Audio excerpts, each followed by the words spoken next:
کیا آپ یاجوج و ماجوج کے بارے میں کوئی دلچسپ و عجیب جاننا چاہتے ہیں جن کا تذکرہ قرآن مجید میں بھی آیا ہے، جن کو حضرت ذوالقرنین نے ایک دیوار کے پیچھے قید کر دیا ہے، لیکن وہ نکلیں گے کیسے اور کب؟ جانیے ان کے متعلق کچھ دلچسپ و عجیب۔ یاجوج و ماجوج حضرت نوح علیہ السلام کے تیسرے بیٹے یافس کی اولاد میں سے ہیں۔ یہ انسانی نسل کے دو بڑے وحشی قبیلے گزر چکے ہیں جو اپنے ارد گرد رہنے والوں پر بہت ظلم و زیادتیاں کرتے اور انسانی بستیاں تک تاراج کر دیتے تھے۔ قرآن مجید کی آیات توریت کے مطابق اور تاریخی شواہد میں معلوم ہوتا ہے کہ یہ لوگ شمال مشرقی ایشیا میں زندگی بسر کرتے تھے اور اپنی وحشیانہ حملوں کے نتیجے میں ایشیا کے جنوبی اور مغربی علاقوں میں مصیبت برپا کرتے تھے۔ بعض تاریخ دانوں نے ان کی رہائشی علاقے کو ماسکو اور توبل سے کے آس پاس بتلایا ہے، اور بعض کا خیال ہے کہ یاجوج ماجوج کے شہر تبت اور چین سے بحر منجمند شمالی تک اور مغرب میں ترکستان تک پھیلے ہوئے تھے۔ حضرت ذوالقرنین کے زمانے میں یاجوج و ماجوج کے حملے وبال جان پر بن گئے تھے۔ ان کی روک تھام کے لیے ذوالقرنین نے پہاڑوں کے مابین اونچی اور مضبوط سد دیوار تعمیر فرما لی۔ ذوالقرنین اور ضد ذوالقرنین کا ذکر قرآن کریم کی سورہ الکہف میں موجود ہے۔ جس ذوالقرنین کا قرآن میں ذکر ہے، تاریخی طور پر وہ کون شخص ہے؟ تاریخ کی مشہور شخصیتوں میں سے یہ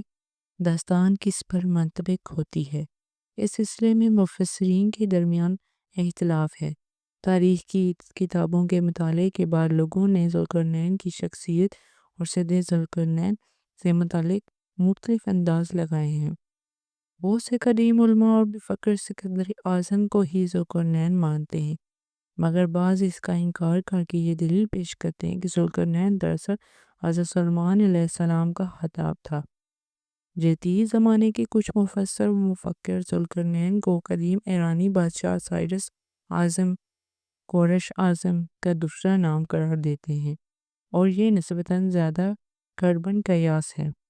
مگر بہرحال ابھی تک یقین کے ساتھ کسی شخصیت کو اس کا مصداق نہیں ٹھہرایا جا سکتا۔ ذوالقرنین کی بابت قرآن نے صراحت کی ہے کہ وہ ایسا حکمران تھا جس کو اللہ نے اسباب و وسائل کی فراوانی سے نوازا تھا۔ وہ مشرقی اور مغربی ممالک کو فتح کرتا ہوا ایک ایسے پہاڑی درے پر پہنچا جس کی دوسری جانب یاجوج و ماجوج تھے۔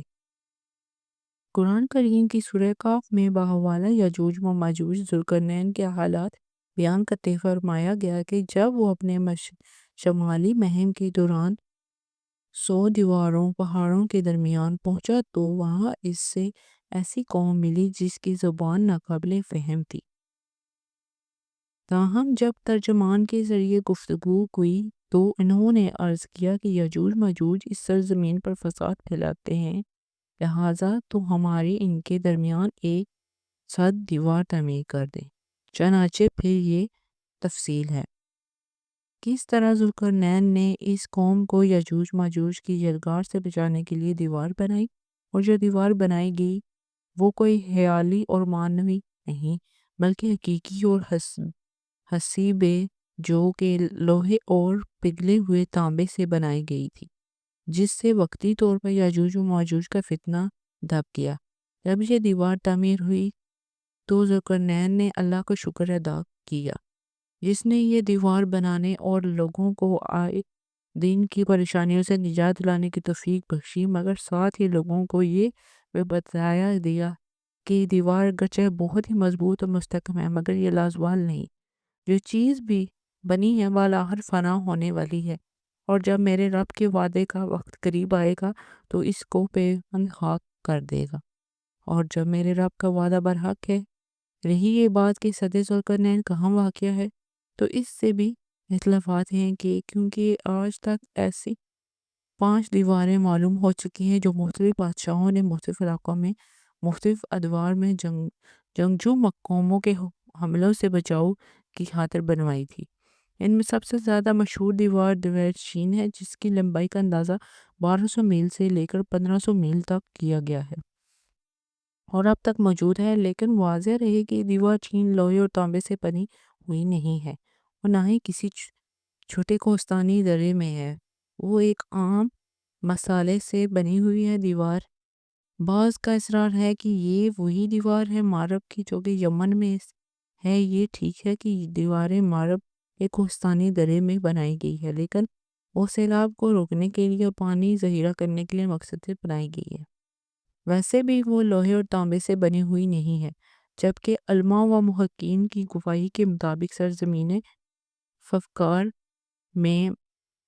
دریائے ہزر اور دریائے سیاہ کے درمیان پہاڑوں کا ایک سلسلہ ہے جو کہ ایک دیوار کی طرح شمال اور جنوب کے ایک دوسرے سے الگ کرتا ہے۔ اس میں ایک دیوار کی طرح کا درہ بھی موجود ہے جو مشہور درہ داریال ہے۔ یہاں اب تک ایک قدیم تاریخی لوہے کی دیوار نظر آتی ہے۔ اسی بنا پر بہت سے لوگوں کا نظریہ ہے کہ دیوار ذوالقرنین یہی ہے، اگرچہ سدھے ذوالقرنین بڑی مضبوط بنائی گئی ہے جس کے اوپر چڑھ کر اس میں سوراخ کر کے یاجوج ماجوج کا ادھر آنا ممکن نہیں، لیکن جب اللہ کا وعدہ پورا ہوگا تو وہ اسے ریزہ ریزہ کر کے زمین کے برابر کر دے گا، اور اس وعدے سے مراد قیامت کے قریب یاجوج ماجوج کا ظہور ہے۔ صحیح بخاری کی ایک حدیث میں حضور نبی کریم صلی اللہ علیہ وسلم نے اس دیوار میں تھوڑے سے سوراخ کو فتنے کے قریب ہونے سے تعبیر فرمایا۔ ایک اور حدیث میں آتا ہے کہ یاجوج ماجوج ہر روز اس دیوار کو کھودتے ہیں اور پھر کل کے لیے چھوڑ دیتے ہیں، لیکن جب اللہ کی مشیات کی عروج کی ہوگی تو پھر وہ کہیں یہ کل انشاءاللہ اس کو کھودیں گے اور پھر دوسرے دن وہ اس سے نکلنے میں کامیاب ہو جائیں گے اور زمین میں فساد پھیلائیں گے، یعنی انسانوں کو بھی کھانے سے گریز نہیں کریں گے۔ تو اللہ تعالیٰ کی طرف سے حضرت عیسیٰ علیہ السلام کو حکم ہوگا کہ وہ مسلمانوں کو کوئی طور کی طرف جمع کر لیں، کیونکہ یاجوج ماجوج کا مقابلہ کسی کے بس میں نہیں ہوگا۔ حضرت عیسیٰ اور ان کے ساتھ اس وقت ایسی جگہ کھڑے ہوں گے جہاں غذا کے سخت قلت ہوگی، اور پھر لوگوں کو درخواست پر حضرت عیسیٰ یاجوج ماجوج کے لیے بددعا فرمائیں گے، بس اللہ تعالیٰ ان کی گردنوں اور کانوں میں کیڑا پیدا کر دے گا جو بعد میں پھوڑا بن جائے گا، اور جس کا پھٹنے سے یہ ہلاک ہونا شروع ہو جائیں گے اور سب کے سب مر جائیں گے۔ ان کی لاشوں سے ایک پالشت زبان بھی خالی نہ ہوگی اور ہر طرف ان کی لاشوں کی گندگی بو پھیل جائے گی۔ پھر عیسیٰ ابن مریم دعا کریں گے، اللہ تعالیٰ جل شانہ اونٹ کی گردن برابر پرندے بھیجیں گے جو ان کی لاشوں کو اٹھا کر جانے کہاں پھینک دیں گے۔ پھر ایک بارش ہوگی جس سے کل زمین صاف شفاف ہو جائے گی اور ہر طرف ہریالی و خوشحالی ہوگی۔ صحیح مسلم میں نواس بن سمان کی روایت ہے کہ صراحت یہ کہ یاجوج ماجوج کا ظہور حضرت عیسیٰ علیہ السلام کے نزول کے بعد ان کی موجودگی میں ہوگا، جس سے ان کے مفسرین کی تردید ہو جاتی ہے جو کہتے ہیں کہ تاتاریوں کا مسلمانوں پر حملہ یا منگول ترک جن میں چنگیز بھی تھا یا روسی اور چینی قومیں یہی یاجوج ماجوج ہیں، ان کا ظہور ہو چکا ہے، یا مغربی قومیں ان کا مصداق ہیں کہ پوری دنیا میں ان کا غلبہ و تسلط ہے۔ یہ سب باتیں غلط ہیں کیونکہ یاجوج ماجوج کے غلبے سے سیاسی غلبہ مراد نہیں ہے، بلکہ قتل و غارت گری اور شر و فساد کا وہ عارضی غلبہ ہے جس کا مقابلہ کرنے کی طاقت مسلمانوں میں نہیں ہوگی۔ تاہم پھر وبائی مرض سے سب کے سب ان واحد لقمہ اجل بن جائیں گے۔